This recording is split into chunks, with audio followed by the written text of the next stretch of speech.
नमस्कार बंधुरा आपनादेर सकलके मंजुश्रीज होम कुक चैनेले स्वागत जानाई। आज के एक नतून रेसिपि निये चले एसेछि जा हलो फ्रेंच टोस्ट। तार जोन्नो एकटा बाटीते दुटो डिम फाटिये निलाम, ताते एक बाटी दूध मेशालाम, दिये भालो करे फेटिये निलाम। फेटानो हये गेले ताते अल्प परिमाण चिली फ्लेक्स, অরিগেনো দিয়ে ভালো করে মিশিয়ে নিলাম, লবণও দিলাম।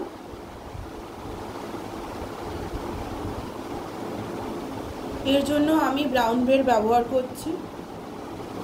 তার জন্য কড়াই গরম করে তাতে বাটার গরম করে ওই পাউরুটিগুলো ওই ব্যাটারের মধ্যে ডুবিয়ে ডুবিয়ে ভালো করে চারধারে ডুবিয়ে আমি কড়াইতে দিয়ে দিলাম।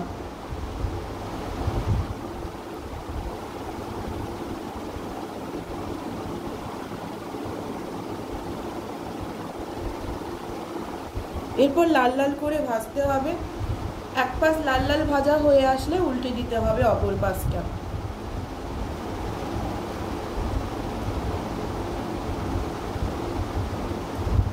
তারপর চিজ গ্রেট করে দিতে হবে একটি পাউরুটির ওপরে। চিজ আপনারা না চাইলেও না ব্যবহার করতে পারেন, টোটালি অপশনাল। তারপর আর একটা পাউরুটি ওর ওপর দিয়ে স্যান্ডউইচের মতন চেপে চেপে ভেজে নিতে হবে। আপনারা বাড়িতে খুব সহজ পদ্ধতিতে এইভাবে ফ্রেঞ্চ টোস্ট বানাতে পারেন। খুবই চটজলদি একটি রেসিপি, যা বাচ্চা থেকে বয়স্ক সবারই খেতে ভালো লাগবে। এইভাবে রেডি হয়ে যাবে খুব সুন্দর একটি রেসিপি ফ্রেঞ্চ টোস্ট। আমার রান্নাটি ভালো লেগে থাকলে আপনারা লাইক, কমেন্ট, শেয়ার এবং সাবস্ক্রাইব করতে ভুলবেন না। আজ আসি, নমস্কার।